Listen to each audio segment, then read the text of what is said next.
Hududiy birlashmaning joriy yil asosiy faoliyat yo'nalishlari rejasida, shuningdek, mamlakatimizda 2026-yilni mahallani rivojlantirish va jamiyatni yuksaltirish yili deb e'lon qilinishidan kelib chiqqan holda belgilab olingan vazifalar ijrosini ta'minlash maqsadida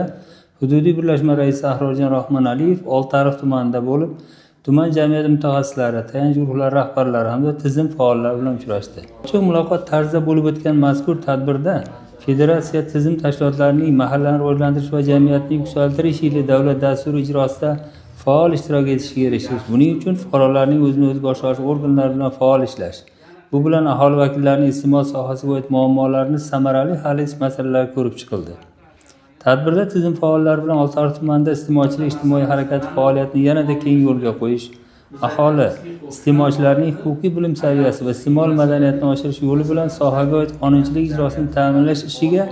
aholining keng qatlamlarini faol jalb qilish, sohaga oid qonunchilik ijrosi ustidan o'tkaziladigan jamoatchilik nazorat tadbirlarini yanada jonlantirish, iste'molchilarning huquqlarini himoya qilish to'g'risidagi qonunchilikni takomillashtirish hamda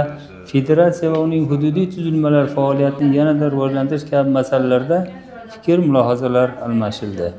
Tadbir doirasida soha rivojiga munosib hissa qo'shib kelayotgan bir qator tayanch guruh rahbarlari va ijtimoiy harakat faollariga hududiy birlashmaning esdalik sovg'alari topshirildi.